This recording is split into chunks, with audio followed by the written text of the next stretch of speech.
भाई आज 4 फरवरी 2025 है। माँ को मैं लगा ही है। आईआईटी बाबा से मिलने का आहा पूरा जुनून जज्बा साला उबल उबल के बाहर आ रहा है सारी चीज़ें। और एक चीज़ें बड़ी विपरीत है यार हम दोनों के बीच। बाकी तो सेम वही है। एक चीज़ बड़ी विपरीत है कि उनके माता पिता उनके हिसाब से समझ लीजिए राक्षस बोले या क्या बोले, माफ़ करना अगर कुछ गलत हो हुआ निकला हो तो, लेकिन मतलब गलत पेरेंटिंग टाइप जो भी आप सोच लो। और यही चीज़ मेरे माता पिता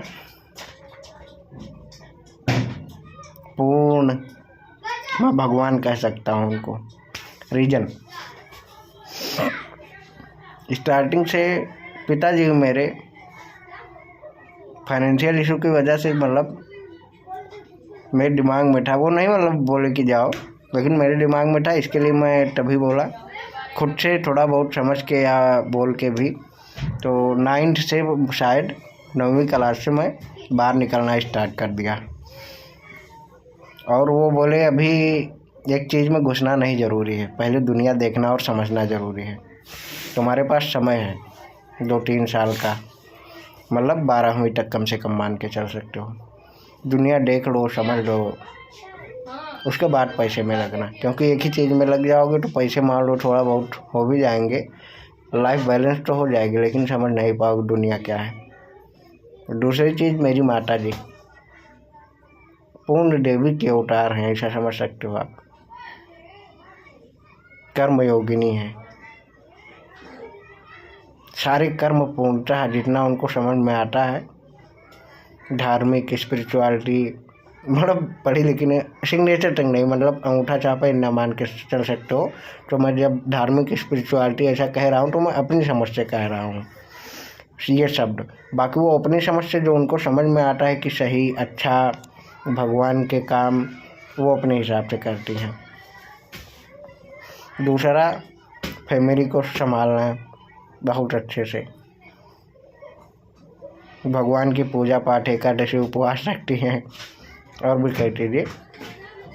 और उसमें मान के चलो मैं अप्रैल मई में निकल के आया था घर से, इस बार भी अप्रैल मई 2024, अभी फरवरी चल रहा है, मतलब 8 महीने तो हो गए रहेंगे।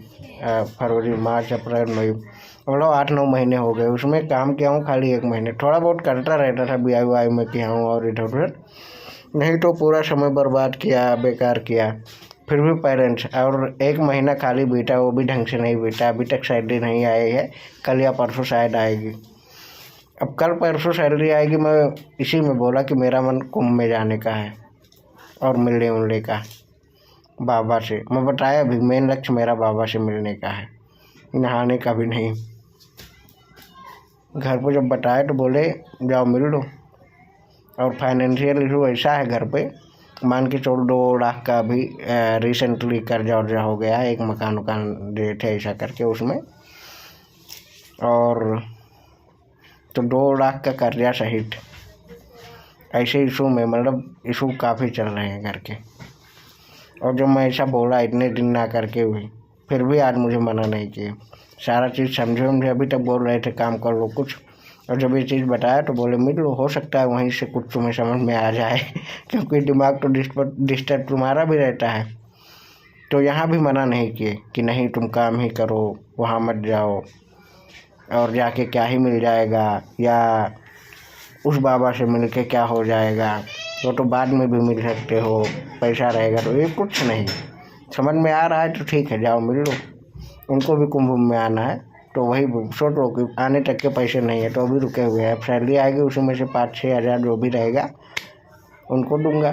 फिर इधर उधर थोड़ा EMI है, फ़ोन ऑन दिलाया था किसी को दोस्त को, तो वो भरूँगा। 2-4 लोगों से पैसे वैसे लिए हैं, 2-2, 4-4, 5-5 हज़ार तक पहुंच गए हैं, 1-1 हज़ार करके ऐसा करके बढ़ा है, नहीं इकट्ठे लिया, तो वो सब दूंगा। तो मतलब 2-4 हज़ार ही मेरे पास भी बचेंगे वहाँ जाने के लिए, या उससे भी कम शायद। तो सबको दे के रखूँगा, तो बाद में वहाँ से भी फ़ोन करूँगा तो आ जाएगा। इसके लिए सबका पहले दे दूँगा। फिर उसके बाद मेन चीज़ ये कि पेरेंटिंग, यहाँ पे जो मेन डिफरेंट है मेरे और बाबा के बीच में, कि उनकी पेरेंटिंग इतनी ख़राब थी और मेरी पेरेंटिंग यहीं पर देख लो इतनी अच्छी।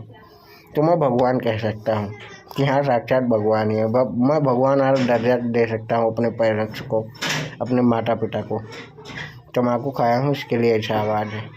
मैं भी बाबा नहीं रहूँगा किसी भी स्थिति में, मतलब सारी चीज़ें सही है। मैं भी वहाँ पर जाऊँगा वही चीज़, जैसे वो भी तक नहीं बोले कि मैं बाबा हूँ, मैं सन्यासी हूँ। मैं भी ना सन्यासी हूँ ना बाबा हूँ, लेकिन मुझे भी सब जानना है, सब देखना है। और चीज़ वही है कि मैं भी जब उस वैसा सारा चीज़ हो गया, तुम सब समझ गए कि सब कुछ वही है, वही सब कुछ है, मैं ही भगवान हूँ, भगवान ही मैं हूँ, तो स्थिति लास्ट में वही होनी है। हाँ, यही चीज़ है कि ज़्यादा पैसे नहीं थे, इसके लिए मेरे पेरेंट्स भगवान, उनके पेरेंट्स के पास ज़्यादा पैसे, तो पैसे के दम पे वो हवा में ज़्यादा उड़े तो प्यार नहीं मिला, और मुझे प्यार मिला, पैसा उतना नहीं मिला। इसीलिए समय का जो चक्र रहता है अपने हिसाब से वो घूमता है, और उस समय पर जो जैसा ज़रूरी रहता है वही करवाता और होता है।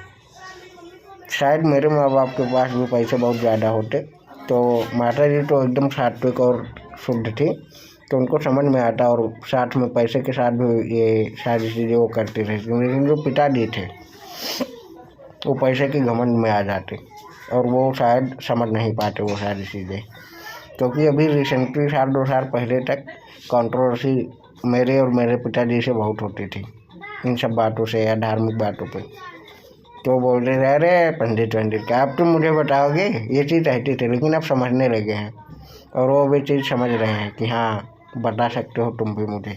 शायद मैं वो ना जानता हूँ जो तुम अब जान गए हो, अभी या इसी उम्र में जान गए हो, तो तुम भी बता सकते हो। और ये आया है माता जी के प्रभाव से, पहली चीज़। और दूसरी चीज़ कि हाँ, अब उनको भी दिखने लगा कि सही में बहुत जगह पे ऐसा दिमाग मेरा काम कर जाता है, या शुद्ध तरीका सही समझ में आता है जो उनको नहीं आता है।